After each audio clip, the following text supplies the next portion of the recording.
You're listening to Mortgage Lending Mastery. Get the knowledge you need to advance your mortgage practice quickly and efficiently from Jen Duplessis, America's Mortgage Mastery mentor with over 37 years of experience and over $1 billion in lifetime fundings. Jen has been mentoring loan officers and realtors for over 15 years and speaking on stages across the globe. So settle in and get ready as Jen and her guests share their experience, passion, and strategies to help you crack the top producer code to reach new heights in your business. And now, here's your host, Jen Duplessis, Mortgage Mastery Mentor and head chick in charge of Kinetic Spark Consulting. Hey everyone, welcome back to Mortgage Lending Mastery. My guest today is Ralph DiBugnara. He is the founder of something, and I get the Real Estate Disruptors, and there's some other things that you do too. So we'll go into all the depth of what you actually do. But I want to just tell you a little bit about him. He is a successful serial entrepreneur and real estate expert. He growing up struggling financially. Ralph knew he wanted more for himself, so he said, I'm going to go and I'm going to get it. He currently holds prestigious roles as the president of Home Qualified, which I actually have never heard of, so you're going to have to tell us a little bit about that. Sure. Digital resource for buyers and sellers. And he's vice president of Cardinal Financial, a nationally recognized mortgage loan company. He's been nationally recognized as a mortgage banker and a real estate expert. He recently started, we just talked about this in the green room, recently started a series called the Real Estate Disruptors, which I can't wait to hear more about, where he interviews guests on real estate investing, property guidance, advice. I love the trailer. Absolutely love the trailer. Thank you. Yeah, it's really done very, very, very well. And he's doing mentoring for inner city young adults, and I absolutely love that, called the Generation Disruptor Scholarship Program.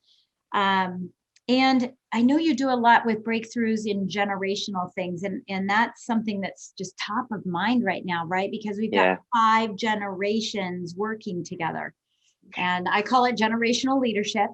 That's what I've been kind of touting to everybody. So I want to welcome you to the show, Ralph. Thank you so much for joining us. And thank you for having me. I appreciate it. Yeah, happy. So I want to go all the way back to the beginning. I'm going to go back to the beginning. So you're doing all these wonderful, powerful, great things right now. But it didn't start that way. It started way back, right? And so you can take us back to childhood if you want, but you could also take us back to the day you were handed rate sheets and donuts, because that's how we all. Right? Yeah, you're right. And then how you took that to the empire that you're building today. So tell us a little bit about where it started. Yeah. So, I was a kid who grew up in New York. I grew up in Brooklyn, and I was never really a great student. To be totally honest with you, school really wasn't for me, but I was a very, very hard worker. And I think that I graduated college because I had to, not because I really wanted to. And I graduated with a finance degree, and I got out into the world in 2001, early 2002. And the internet bubble had just burst with the stock market, and there were not many jobs. There were sales jobs. Right. I had a friend who was working for a mortgage company. He said, "Hey, come do this. You don't need to be licensed at that point, and I'll teach you the business, and we can get off and running." And just like you said, they handed me, after 2 weeks, they handed me a phone book at the time, and go to hit the streets and go do what you got to do. And then, eventually we got some leads, but I started on the phones at a company that ended up being I was lucky because it was a company that kind of was just starting, but they ended up going public about 2 years after I started there. So I was able to get in and advance really quickly because, as you know, as well as anybody, mortgages and real estate and this kind of business, especially sales, you really get back what you put into it. I've always said that. And, I really came from a place where I had to work for everything. So I was willing to put the hours in. And once I got the feel of being rewarded for that after a few months of being broke, it really kind of took off for me up until about 2007, 2008, where my world ended. Yeah, everybody's. And then I had to start over again. As good as I did, as well as I did, I didn't really understand how to manage my money because I'd never been taught really, and I was not living the way I probably should have been, thinking it was never going to end like most people. And 2000, 100%. And that was a start over for me in this business. And I went back to I was a vice president at that point at Deutsche Bank, which is a publicly traded company. And I went back to being a loan officer in 2008. back to 14 hours a day, just selling again, except now I had debt. So it was the life lesson I needed, and it really set me up for the future. But yeah, that was my beginning in this business. That's crazy. So what did you do at Deutsche Bank? So I was on the mortgage side. So I was an on the mortgage originator. side, okay. Yeah. So they bought. I would work for a company by the name of Mortgage IT, if you remember that company. Yep. And Deutsche Bank bought us in, I believe, 2005 or 2006. And they expanded the mortgage divisions, expanded our product, and it was the greatest thing ever. And then when the market started to fail, they were one of the first ones to be like, yeah, we're not going to do this anymore. We're going to write off this bad buy and we're going to get out. And at that point, they had offered me a job to work. They were working on projects internationally in Mexico and Dominican Republic. They were like, you can come work on this side. We think the future is here right now. There's no future in mortgages. And I was just like, I don't know it. And I don't know if it's ever going to work. And I'm just going to leave and go figure it out. And for 6 months, I kind of treaded water and I didn't know what I was going to do. And I kind of froze, to be honest with you. And that's a lesson too that I've kind of used, especially in present day. And then I got back to just selling loans again. And I just kind of started over again as a loan officer. Yeah, I love that. I think you and my son probably walked in the halls together at Deutsche Bank. He was in M&A. Oh, get out of here. He was in M&A in 2004 to like 2006. Yeah. Oh, that's amazing. Yeah. Yeah, You know what's so funny? you probably kind of walked wife, walked that kind of that line with it. My wife, who I met there, I kind of met there, but after I stopped working there, still works at Deutsche Bank till this day. Really? 14 years later, she's still there. Yeah, Wow. she's on the investment banking side. She's still there. So I see connections there. Yeah, that's cool. I love that. I love that. So, okay. So so you kind of pulled up your bootstraps and said, okay, I'm just going to go do what I know I need to do. Just, put my head down, do my thing, which again, like you said, in present day, what we're experiencing, like, a lot of people there's a lot of people that are struggling right now. And there are others that are doing really well, but they're struggling in a different way.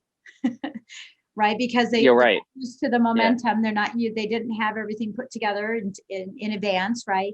And then there are other people that had everything all ready to go, and so they are manifesting and quadrupling their volume. And so you put your bootstraps on and you said, okay, I'm just going to be a loan officer. So you've been a loan officer for a while. And when did you start saying, okay, I need to have? I don't even know what the tipping point is. Not even really to ask the question, but at what point did you say, there's more to this than just lending? Yeah, yes. So, I even at Deutsche Bank, I was running a division of about 100 people before the market went to where it was. And then, God blessed me with the fact that I knew that when the market crashed, I could still go back to being a salesperson and make a living. So I recommend it to everybody because if you can sell, there's always work you can do, right? But, I've always been an entrepreneur and I've always had businesses outside. Mortgages always funded everything else I wanted to do. So, but, in 2011, 2012, when I started to kind of grow a business again, a division again, there's always more stuff you want to do to grow. And mentoring and teaching was always something I liked. So I got to around, 2015, 2016, and I saw social media was starting to become something that I had to address, which is when I started Home Qualified and I started doing videos and trying to obtain press to try to build my profile. And through that, I started teaching a little bit of how to buy homes and that kind of stuff. And it just kind of blossomed into what's Disruptors Network today, which is really my community-based business where I have a scholarship fund through and I have educational classes through and I have networking meetings, even if they're virtual now. And, I really like the community aspect of things. So I think more than anything, that's what I gravitated towards. And I feel like if you build people, it eventually turns into money. And that's what I've realized at this point. Yeah. And I totally agree with you. It's funny. I was just recently, I've been on the phone all day. Oh my gosh, I'm so sorry. It's okay. Just recently. And you know what, there's a speaker spray and I did it and it still isn't working. But this is what everybody likes about my podcast because I'm just real about the fact. It's awesome. Yeah, I think it's awesome. Right now, instead of going, hey, can we just stop this and let's edit it? I'm just going to go a lot. Push through. So true. Yeah. So, I just recently put together some training for my clients, because I coach real estate agents and loan officers, and I put some training together, and it's about charitable work. And as I was putting it together and wanted to give some examples of some charitable things that I had done and some community involvement that I had done, because I'm really big on the community, which is why I, froze when I said, oh my gosh, this is so great. He's helping young adults. And as I'm putting it together, it's just growing and growing. And this is becoming like an 80-page presentation with all these things I've done. And I didn't realize how much of that I actually did. And when I look back on it, I think, wow, that probably was another of my codes, because I have a bunch of codes, but it was probably another of my codes. So I love hearing that this is something for you too, is that when you help others, you help yourself. So tell us a little bit about that. I mean, so you go on social media, everybody goes on there. What did you do that made it different than what others are doing? One, community. I get that. Charitable pieces really big now. But what else did you do that was different? I enjoy, I've spoken to you once, and then you were nice enough to send me your book, and I read a little bit about you. And what I like about you is that you're a person with substance, right? You're a person who actually did the work and is now teaching people to do the work. The problem that I found with social media from the beginning of it and out to today, there's a lot of people on there selling courses or programs or get rich quick schemes that don't necessarily have substance, because they're telling you how to make $1 million, but I don't know if they've ever made it. And even if they did make it, they're not telling you that it takes thousands of hours of work to get there. It's not something you could do just through a system. So when I started looking at that, I was like, I want to be a real prophet when it comes to this. And I want to do some stuff from a place of where I actually did it. And I don't want to try to pretend somebody to be somebody I'm not. So when I first started looking into kind of building out courses and stuff like that, I had some people pushing me, hey, put out a real estate course, how to buy real estate. I was like, I'm buying real estate, but I'm not the biggest person in the state or the country or whatever it is. Like, I want to teach some things I know how to do. So, and I know how to build my brand. I know how to succeed in mortgages, and I've used that success to succeed in other places. I'm going to teach from a place of that, like what I've done in life to build from 0 to 100, back down to 0, and then back up to 100 again. And I'm going to try to teach that way instead of trying to pretend I'm somebody I'm not and saying I have the foolproof way for you to make millions of dollars in the mortgage business. There is no foolproof way. I'm just trying to give people like how I really did it. And I'm not even close to being finished, I feel like, in my life. When I look at myself, I'm 42 now. I look at other people who are my age or a little bit younger, a little bit older, and they may be further along in their careers than I am. And I sometimes I look at that and say, that person utilized their time on earth better than I have. So I have some ways to go still, right? Like I can be better. And that's kind of part of what I teach too. Like it's never too late to start. And it's always the right time to begin doing it now, and never think you can't. Then that's kind of where I'm teaching from. Yeah, it reminds me of what a phrase that I always say is that your future is a series of nows. What are you doing now to create your future? And we all obviously know that in these industries, right, of real estate and mortgage, is that sure, yeah, there's such a lag time in the annuity income that comes from any single discussion that you have today, whether it's a partner or a client. Some will slide through, but Darren Hardy says something called "do the thing." Just do the thing. Do the thing that you do really well. Just do it. Stop talking that. about it and do the thing. No, I really like that. He's right. Yes, you did the thing, and then that propelled you. So for those that are listening here, it's find that thing, that bailiwick, that thing that you do so well, and do more of it to be able to propel your business while you're still in the mortgage industry. Great. Yep. So, and I said it that way because there's life after mortgages, but a lot of people are going to be working and doing mortgages till they're 85. Because we're all going to live. And you know what though, that was some of the stuff that scared me when I looked at some of these sales people I had around me who were older, and they were 50, 60 years old, and they were still trying to do the same thing, working on draws. And I said, this isn't, people think that this isn't a residual business, but it is. Your network is your residual business. So how do you grow a network so you don't have to worry about that for the rest of your life? And that's really what I've tried to teach. Like whatever you're doing, have a solid foundation, have a real network, and you have residual business forever. That's my net worth is who the people I know around me and who I can do business with. So, that's the stuff that scared me. And that's really why I tried to attack stuff like this. Yeah. Yeah. It's interesting you said that. When I, because I'm much older, when I turned 47. You look great, by the way. You look very young. So when I turned 47, for some reason, that was just like that year for some reason. And I thought 57, 67, can I do this for 20 more years? Because at that time, I'd already been in for 30.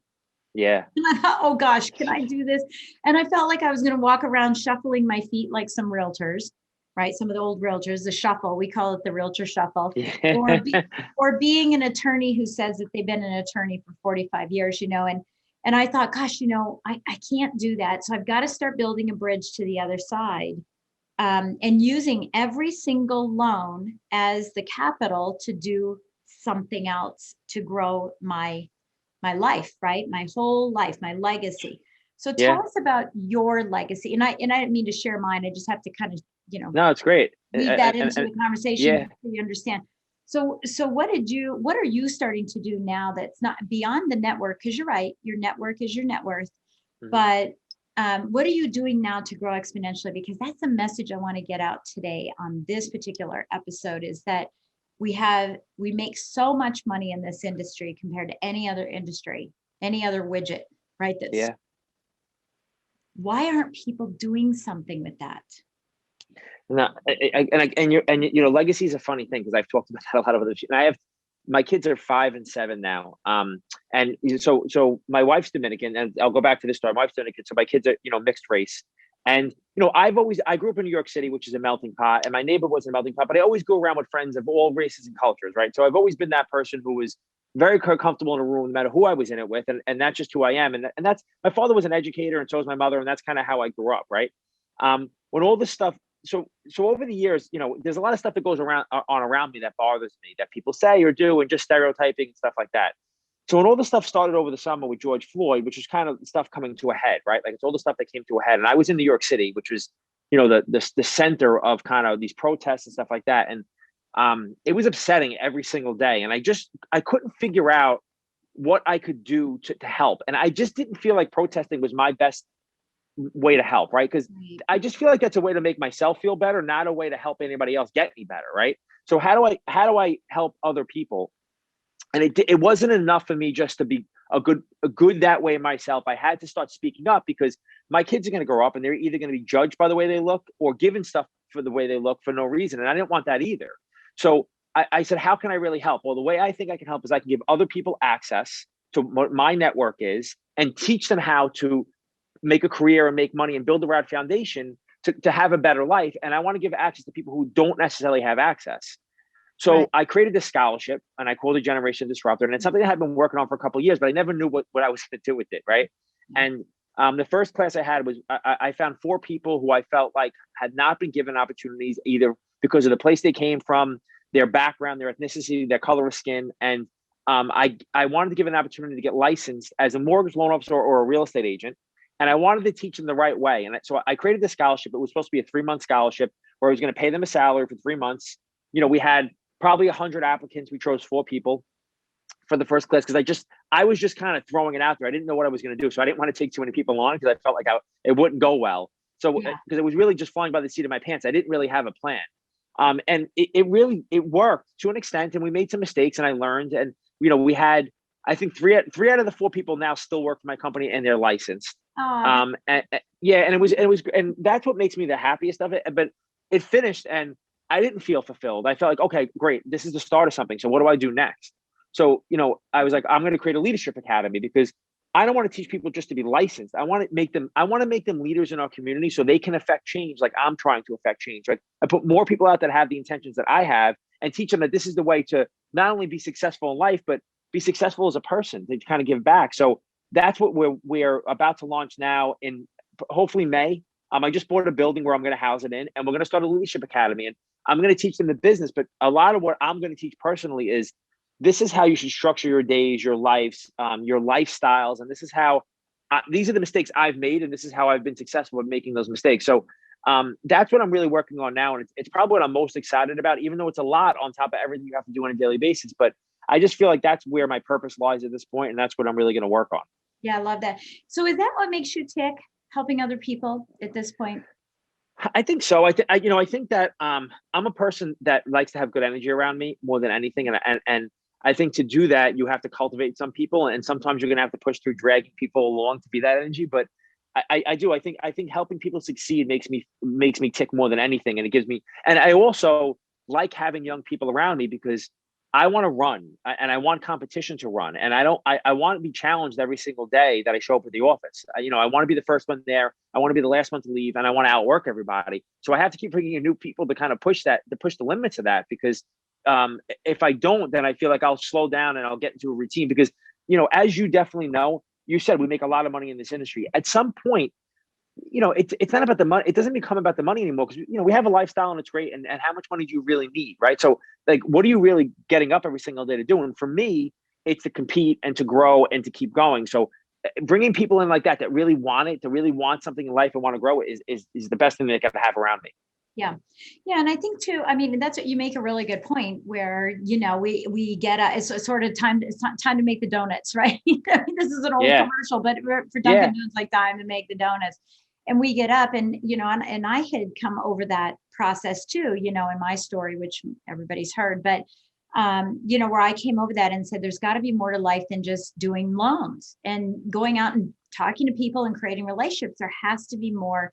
And that's when I started, I started my own charity. I started it when we had the Great Recession. I started my own charity then, and I still have it running today. And that was important to me. Right. And then also saying, how does this get cut off when I'm done doing lending at some point in the future? And this is years ahead. What is that going to be like for me? And how am I going to replace my income? And I kept saying mailbox income. I just want mailbox income, because I've done that all my life. Like that. I like that term. Yeah. Mailbox income, which is really passive income, but I want to just go to the mailbox and be able to get the income and then go do the things that I want to do. And I'm really trying to stress that to loan officers now and to real estate agents, to think beyond the closings this month, the fundings this month, the contract that you just wrote, to create a life for yourself down the road, so that when the time comes, you can leave on your own terms and you won't be finding yourself working at Walmart being a greeter, right? You'll be. Yeah, I love that. Yeah, I love that. You'll always have a purpose. Yeah, I agree with you. I love that. Yeah. And I think that's what you're doing, is you're kind of growing this, the youth foundation and doing that kind of stuff. And I think that's wonderful. I think it's great that you're putting that into Thank place. You. So, yeah. So, okay. So I'm going to ask you a couple other questions too. So sure. What are some of the hardest choices you've had to make in your career in the lending process? Like from, so I guess we could say all the way back from 201, right? But forward, what are some of the hardest choices you've made, but you feel like they're the best? That's a good question. So I think I'll start more recently. I think I'll start there because it'll tell my story a little bit. I moved my whole group of about 100 people at that point from one platform to another almost 2.5 years ago at this point now, because I was this person who was this outside of the box thinker who was talking about all this progressive stuff, but where I was working, our message wasn't that. Our technology was antiquated. We weren't pushing anything forward. And I realized we were going towards a digital age. So for 3 years, I worked on a strategy to kind of move everybody. And it took me 3 years. It took me that long, but it was still a hard decision, because I have a partner on it, and we moved about 100 people, but moving everybody's families and lives and stuff like that is not easy. It's a lot of, am I making the right choices? But we moved to a platform that had really, really good technology. And I grew my business from about 600 million a year to, we did almost 2 billion last year. So some of that was the market, but some of it was just making a choice to go somewhere, get out of my comfort zone, go someplace where the technology was faster and I could do things more streamlined. So that was a very, very hard decision. So I think in general, as a message, just embrace what's going on in the world, and we're going a certain way, and stop fighting it and jump into it and embrace it. Because if you did mortgages in the past in the industry we're in, you could do anything today. You just have to embrace it and go for it. And that's what I needed to do. So that was definitely something that was a hard decision. And, 2007, 2008, as you know, when the market crashed, people were running away from the industry. And they almost never came back. And I think I was too proud to say I failed, and too proud to say that I made some bad choices, and maybe I'm not where I wanted to be. And I stayed because maybe I was too proud. So that was a hard choice, but it ended up being the right choice. Not because of mortgages, and I think I could have been successful at anything. I think it was a choice that I had to dig out of a problem I had created and do it again. And because I did that, I have the mentality now that no matter what happens, I'll be able to progress and succeed and move forward, as long as I keep my feet moving and I don't stand still. Yeah. Yeah. And I think that's all super, super important. I think the other thing, I think there's a choice that you're making right now that you probably don't recognize as much. I can see it from the outside, is the decision to work, in the millennial generation. I always said that when people go up to the ivory tower and they're killing it and they're kicking butt, sometimes you have to take the elevator back down and bring up some new blood. And that keeps it fresh. And obviously that's something that you're doing. And so I want to talk about the generations that we're dealing with right now and your take on the importance of pooling everybody in. You already talked about ethnicity and whatever, but we also need to talk about the generation, right? Yeah. Because each generation, this is the first time in history that we have 5 generations working in the same place. And so there's different things that make them tick. There's different styles that they want to do, use. Sure. So I think this is a hard choice, whether you think it is or not. It's going to be a lot of work, and I'm sure you're already experiencing that. Yeah. But let's talk about why you think that's so important to not become a dinosaur. Yeah, I mean, so I've had my bumps and bruises with it for sure, where I was doing things, to bring these young people in, right? And then I thought that they were, we look at the bad, you hear a lot of people talk about the new generations, and we look at the bad they are, we don't concentrate on the good they are, right? So yeah. the good that they have coming in is that they're much more technology advanced than we are. They have a lot more information. They're much further advanced than we are in certain places, right? So that's the good. The bad is that they've kind of been brought up in a society that's a lot softer than we were used to coming up. Yeah. So, they tend to maybe be willing to quit a little faster on things. They wear everything on their sleeves. Yeah. Everybody seems to focus on the bad about them, but not the good about them. And the good about them is that they're so much more advanced than we were coming up. They know so much more than I did at their age, at 18, 21, even up to 25. So I have to use that and then make them better at the things they're not so good at. And what they're not so good at it as they wear, you hit it on the head. They wear their feelings on their sleeve, and you have to communicate in a different manner. And that is something that's a little bit hard for me because I'm passionate. From cowboys, right? And if I'm telling you something, it's because I care and not because I'm trying to hurt your feelings. Like if I wasn't interested, you wouldn't even hear from me. But because I'm so interested and I'm so passionate, I'm going to tell you how it is. So I've had to adjust the way I talk a little bit and not focus on, I can't believe that they're too soft or this, because again, I think there's so much good about them that I'm going to utilize that to its fullest extent. And I'm going to teach them the things that they don't know, which have helped me in the past. Yeah. Well, I'm going to interject because we have millennials who listen. If that makes sense. Yeah, no, it does. And we have millennials that listen into this podcast, obviously. And so the reverse of that is that while millennials think we are maybe too rough, right? We don't have filters. We don't have a lot of filters. And, we just dig in and we work really hard, and they think that's crazy because we live to work. Some people work to live, right? I mean, there's just all kinds of things that are going on. I think it's important for millennials to also understand that they need to look back in the generations to find the experience and the wisdom that we can bring forward. And that's why it's becoming such a collaborative effort in the workplace. There's no such thing as a boss, a manager anymore. It's that trickle-down economics, in the workforce is not working. It's all team members, not employees. Flexibility, collaboration. And I think that's what's going to take us, further on. Yeah. A colleague of mine who wrote a book called The Millennial Tsunami. And in fact, I'm going to be interviewing him as soon as we're done interviewing. Yeah, a friend of mine. So you have to come watch the next video or listen to the next episode. But yeah, I will. I definitely will. Millennial Tsunami. And it's amazing what he has to say. I mean, it's powerful. I don't want to give it away. It's super, super powerful. You have to listen because you won't believe what's coming forward. And, he's just a really big fan on making sure that, that we're all working together as a collaborative effort. So, I just want to say congratulations to you on that. And, thank you for being willing to take that on. It's not just, I'm going to hire a millennial. It's, I'm going to focus on. And I think that's pretty incredible. What's the best advice you've ever received? Doesn't have to be in business, just anything. What's the best advice you've ever received?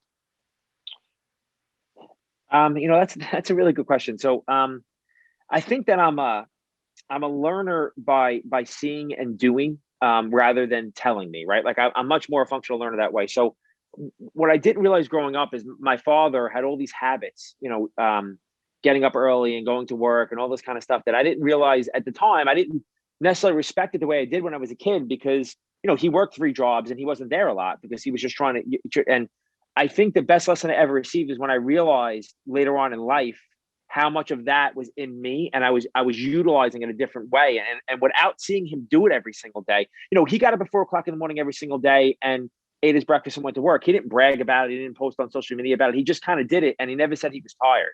And he never said, "I'm too tired to do this. I'm too tired to do that." So, I think more than anything, no complaints. And I think when I finally kicked in, and as you get older, you realize things from your past. I realized that a lot of the stuff I was because of him, and I was kind of the newer version of him that was just utilizing those things in a different way. But I was the same basics that I learned by watching him do it every single day, I still do today. And it's really made my career so much better than it would have been. Yeah, that's called mimicry.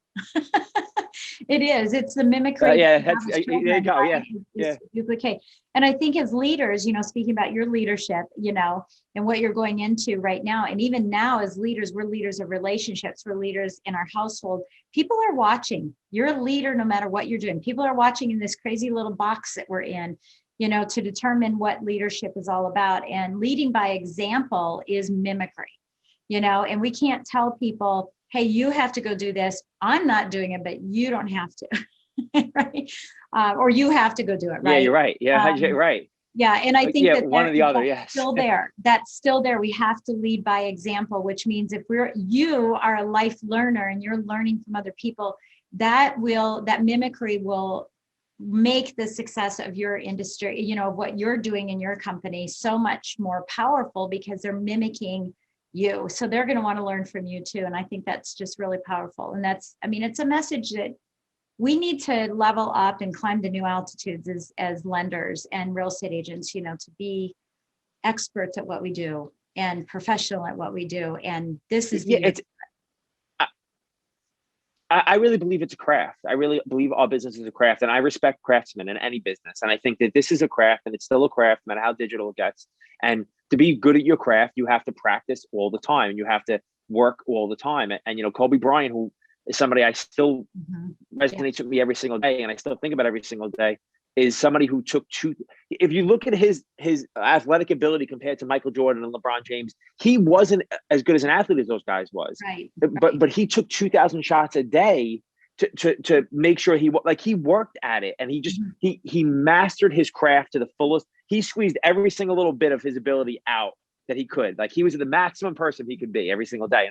And that resonates to me with everything. I think that I want to be the best person I can be every single day. And however long that takes every single day, I want to do it. Yeah. Well, and it's funny because he's been said to have said, I hated it. I hated doing that every single day, but I loved the results.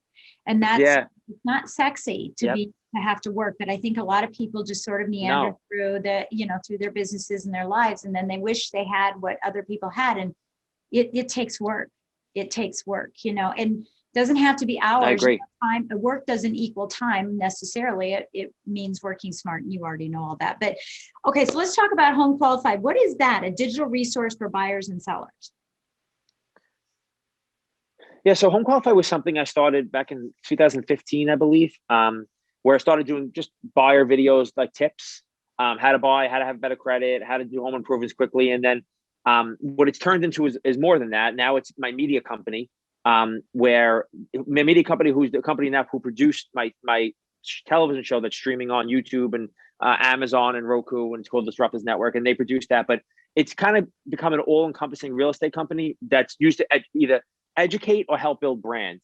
And that's what but originally it started just as an informational website where I was putting up videos weekly with home buyer tips. And that was what it was first. It actually generates revenue today, but for all your passive clients. Correct. So back. Exactly. Yeah. Yeah, exactly. So everything kind of goes to there, and it's homequalified.com, and you go there, you can see, there's still stuff, daily up there. Just buying trends on stuff in the business, and there's still a lot of information up there, but it's really an informational company, and it's kind of how I generated a lot of the community around me. Yeah, yeah, of course. And I mean, that's where we have to start, and if people are worried about going into social media, this is where we have to start. And, it's funny. So many people say, I don't have any content. I don't have any content. And I go, well, you're asked 1,000 questions every day, and every single question is content. A day. Yeah, you're right. Easy. It's so easy to do. Yeah. Okay. So now you have the Disruptors Network, right? Or the real estate disruptors. You've got like the real estate disruptors, the qualified buyer, right? Home qualified. And then you got, I know I'm trying to catch up with it. It's like looking in the mirror to me. It's crazy. And then you have the network disruptors, or the disruptors network. Tell us, because I know your first episode just got released. So by the time this is released, you'll probably be 4 or 5 episodes in. But what is the focus and purpose of that particular avenue? Because you already have your network of people, you already have your clients, you're already doing really well in the lending space. So what does this do for you from a passion and purpose perspective? So we're focusing on the show. So every show has 2 different entrepreneurs, basically, whether they're real estate mortgage based or outside of that. And some of them are outside of that, that are not only, we want them to be self-made people, and they all are. There are people who made it on their own, and they have a story behind that, and they've gotten to a level of success. And not only are they successful, but they're using that success to either help the youth or help people build their own career. So there's a purpose in it, right? They not only become successful, but they're using their success to educate. So I wanted to find people that had the same purpose as me and were moving in some direction to me, and focus on them. Because again, back to the same thing. These are people with real substance, who have done real things, who are educating, who are still succeeding in educating. So, it's been a good journey with that. Calling in a lot of favors to people I knew, and meeting some new people, and just hearing their stories. And one of the people who's part of our network is a basketball player I was just talking to today. His name is Charlie Villanueva, and he played for the Mavericks and the Bucks. And he had like probably a 10 to 12 year NBA career, and now he's big in real estate. And we had a conversation saying, he said, I'm just applying the same things I did in basketball to real estate. And it's the same work every single day. And he's educating on his social media. And that's the kind of people we're focusing on in the show. And it's powerful to me that people who just understand how to work, and they think they can do anything successful by just working at it. And that's really what we're focusing on. Yeah. Yeah. That's a good message. That's a great message, because when we think about anyone who's struggling right now, the message for them is to think about a time back when you were, going to be like, going to be a tennis pro, right? Like I was a really great tennis player. A time when I played flute and piccolo, and I was really good at it. And if we just took the principles that we used back then, but sometimes we have to go back in our minds to think about that. Some people it's easy.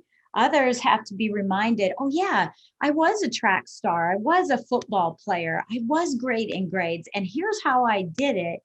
I can do it again. I definitely can do it again. It's all the same. And you're right. It's all the same. It's all the same principles. And that's when you learn that, it's almost like freeing for your life. So it's all the same principles. Yeah, I think it's wonderful. So as we close up today, Ralph, thank you so much for sharing all this. And I'm You're welcome. So excited for you. I'm so excited to see where you're heading with this. And thank you. Say again, and I know that you're doing really well. I don't mean for this to. Okay, I'm going to say it because I'm older. That's how I'm going to say it. It's just so refreshing to see someone putting the work that we're doing in lending and real estate to work elsewhere. Whether it's for yourself, which it is. I mean, there's a purpose behind there for yourself. Sure.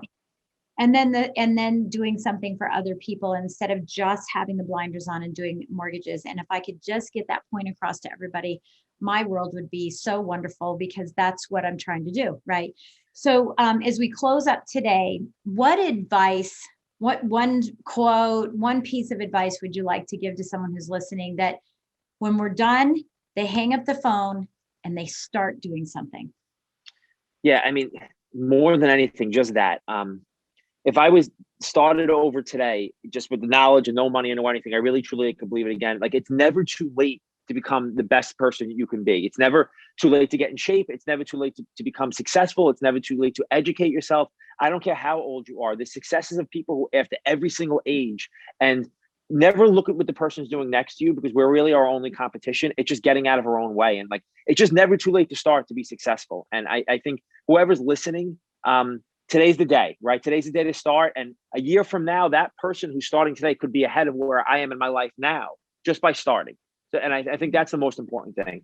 That's beautiful. Thank you so much. Well, thank you, Ralph, for being here with us. We really appreciate Welcome. it. I love your success, and I just look forward to continuing our relationship for years to come. And thank you for taking the time today.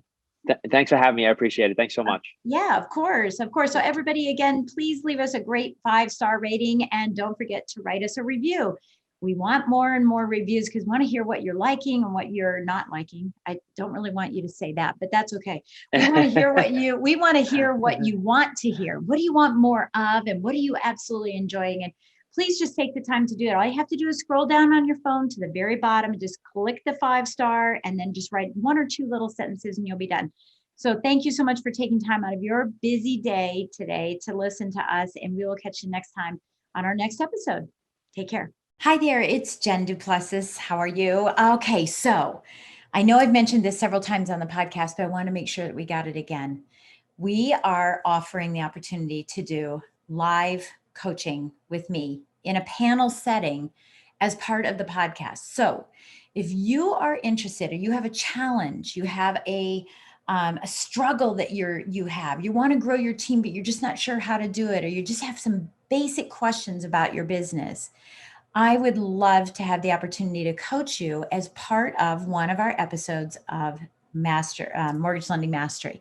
I'm really excited for this opportunity. Now, we already have some people that have signed up, so there's a waiting list, but get yourself on the list.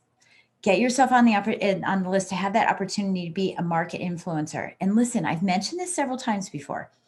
When you're vulnerable, it's attractive. When you are willing to go out and say, hey, I have a struggle and I need some help. And the bottom line is, if you want the help, then get it. It's an offer I'm making to everybody. So, but that vulnerability isn't that you don't want your real estate agents to hear about it, or you don't want your loan officers, that, oh, I've got this myself and being strong. It's actually a defense mechanism, and it's not attractive. What makes people attractive is when they're very vulnerable, saying, I have a problem. I need help. Can you all help me? And the best part about it is, when it's all said and done, you're going to get the help that you need to move your business forward.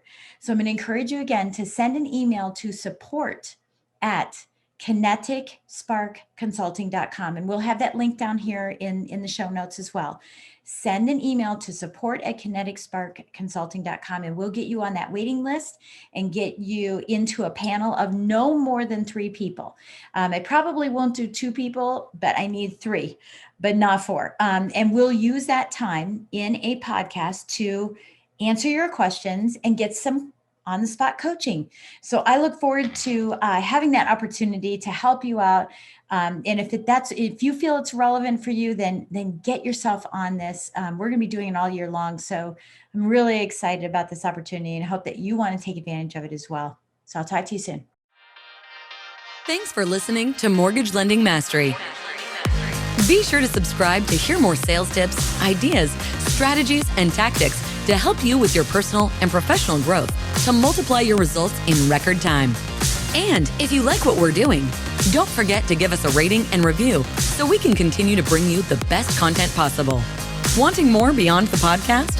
Join our Mortgage Lending Mastery membership community, where you will find extended interviews with our favorite guests, weekly training, tips, and insider secrets, fireside chats with Jen, free content, meet, share, and collaborate with other members, and so much more. Click the link in the show notes to learn more about this exclusive content. Mortgage Lending Mastery is an Industry Syndicate charter podcast. Industry Syndicate is the first podcast network specifically for the mortgage and real estate industries. Get the Industry Syndicate app in the App Store or Google Play today.